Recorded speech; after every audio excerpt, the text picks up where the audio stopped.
When I was 34, went back to school and studied to be a nurse, and started, I had a kind of a passion to help people stay away from where I had been.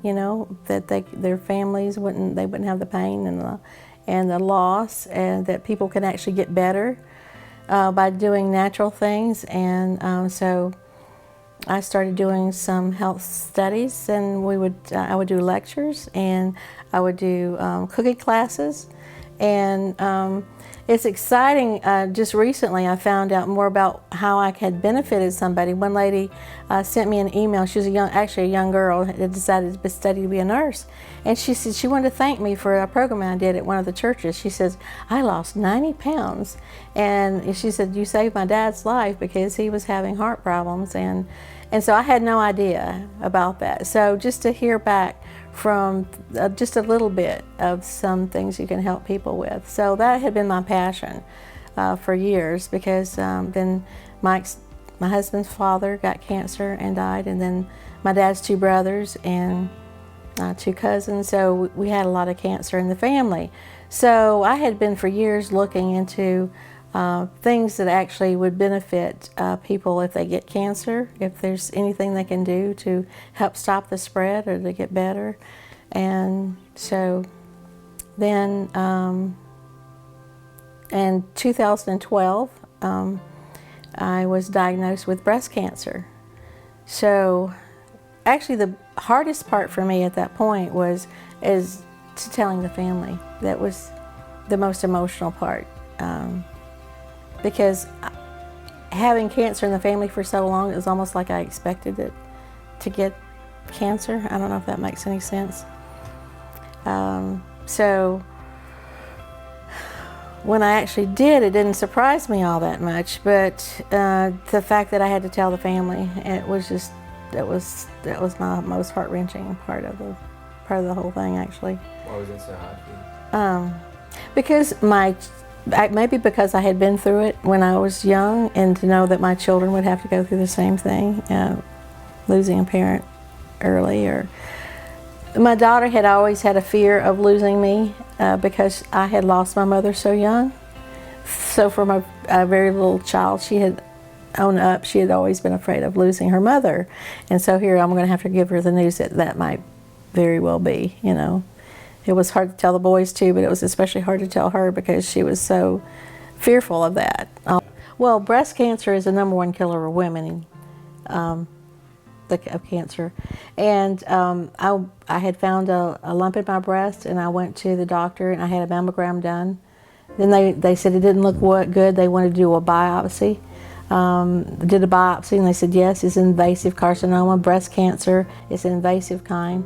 And so then we did a lumpectomy, and when they did a lumpectomy, then they did sentinel node biopsy, and 3 out of 3 lymph nodes that were tested were positive for invasive cancer, and one of them had actually gone outside the lymph node.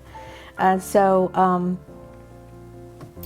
it used to be that it would be stage 4 once it's in the lymph nodes, but they've changed their staging. So mine, actually, from the information they had, that I had 3 positive lymph nodes, and it was stage 3B. And so usually, that's very grave. I knew how serious that was, because usually less than 5 years, depending on how fast it went, whether to the brain or to the lung or to the liver, would be deciding factor of how fast you died.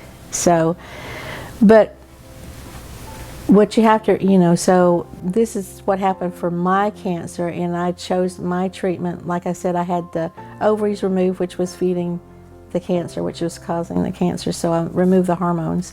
So this was very grave, and I knew how serious it was, and so it was very hard for me, even though I had decided to do a natural treatment. It was not easy to go against my physicians. It was very hard. Well, that was diagnosed in January, but I also had another medical issue that I knew that if it wasn't taken care of, that would only cause the cancer to grow more, because I had 10 times normal hormone levels and the estrogen. So we had to find a doctor that would help me out, and really, so I was sent to Vanderbilt University, and they diagnosed me with a ovarian tumor. So we had to have those removed, the ovaries removed before. I wouldn't. They kept thinking, well, don't you know you have cancer of the breast? I said, yes, but I'm not dealing with that until we take care of the ovarian tumor, because I felt like that was feeding the cancer, making it grow, in which the pathologist confirmed this once it was taken out. And so they confirmed the fact that the cancer was caused from the ovarian tumor. The breast cancer was caused from that. So anyway, we had that surgery to take care of. That was done in February, and then I had to heal from that before they did my surgery on the breast, which was in April. So in April I had this breast surgery.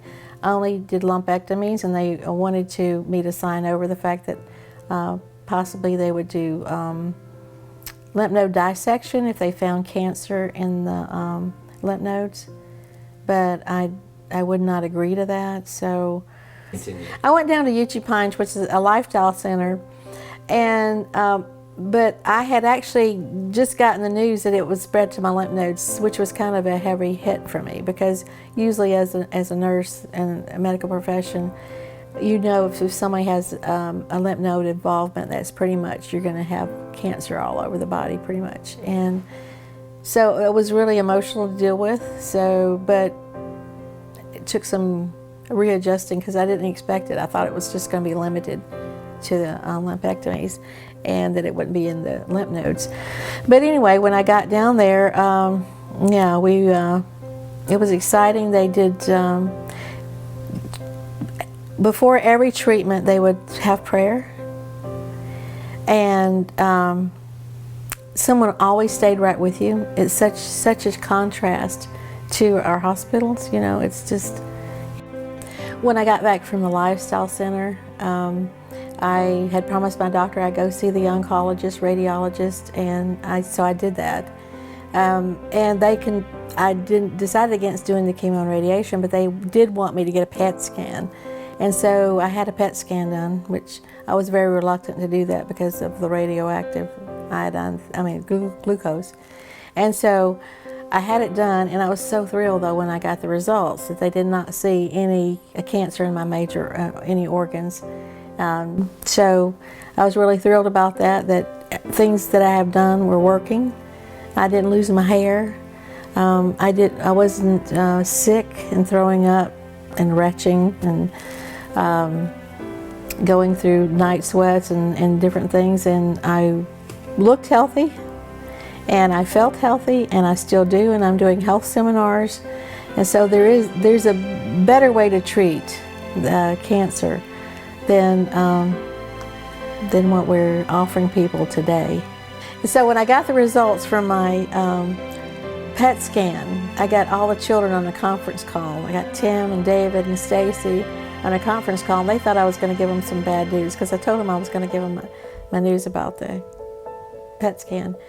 And when I told them, you know, it was almost like there was silence on the other end. I thought, what's going on? Well, I really found out later they were actually crying for joy, you know, because I had given them that reassurance that the PET scan was good. They didn't see any disease going on.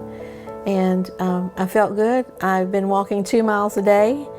I'm visiting in San Diego and actually doing health seminars, and it's been almost 3 years that I was diagnosed. And so I'm loving it. So I really have enjoyed the journey. It's been a growing process, having cancer, and you know, you hear people saying, "Oh, it did wonders for me." You know, you think you love life, everything that's happening. You appreciate things that are happening more, even, you know, just the simple things. I got to see my grandson baptized, and I was healthy there for him, and just little things in life mean a lot, that you can enjoy them with your family. And so there's a better way, and I hope soon we'll find it'll be available to everybody to find these alternative treatments that actually work for them. There's many of them that do. There's many options that we have the scientific proof of. So, Tim, can't you say anything? Oh, Mom, this is wonderful. Then I found out later they actually, they were just so choked up they couldn't say anything. They were so happy that everything looked good. It's indescribable how you really feel. It was like you got a new lease on life. You just thank God, praise the Lord, and try to live every day to the fullest and do something that'll benefit others by doing health seminars. And just recently I did a seminar and shared my testimony about having cancer, and a doctor was in the audience, and he sent me a message thanking me. He got my contact information. He had to leave. He sent me a message. He says, "Thank you. You've inspired me to share my story. That 7 years ago I had colon cancer, and I've survived it. And now I'm going to give my personal." And he wants to share his personal testimony of his journey of wellness. He looked very healthy. It's amazing when you feel like you can make a difference in people's lives. Do you feel like that's your mission, your purpose, to help save lives? Well, I think that is our mission, not just physically, but spiritually. Mm-hmm. Is it your mission? Yes, it is. It's a mission that I have. I think I've grown passionate about it because I want to make a difference, and I know what I went through. I want to share with you, if you've been diagnosed with cancer, and you've done research and decided where you want to go with your treatment.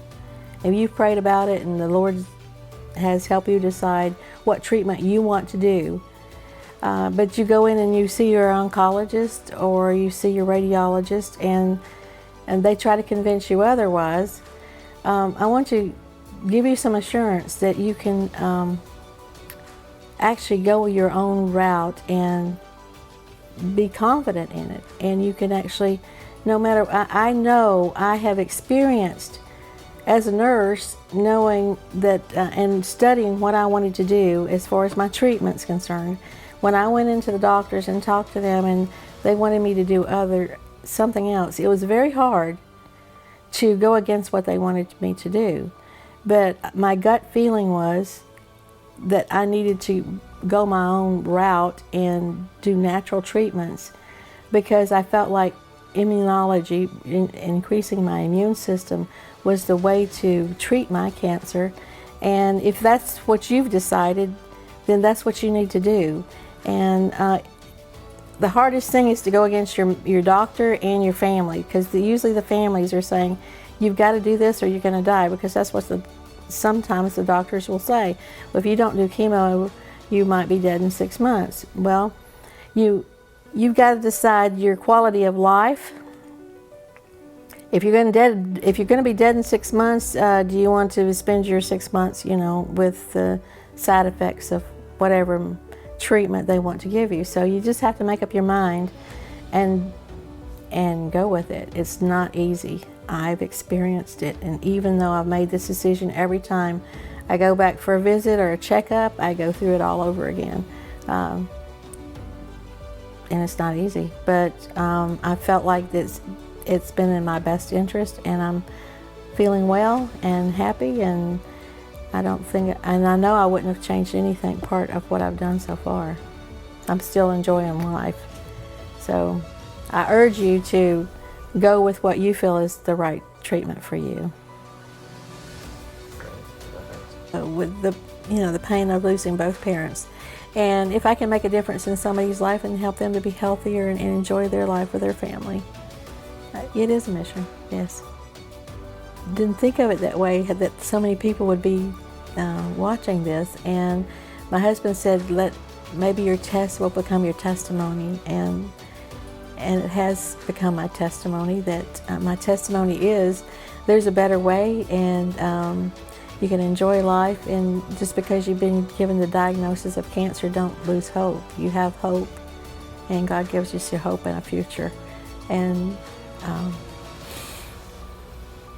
it's been an amazing journey and it still is. It won't. It never ends. I mean, our life is a journey, and we have to continue to take care of our bodies so that we can help others and with our families, help our families and other people.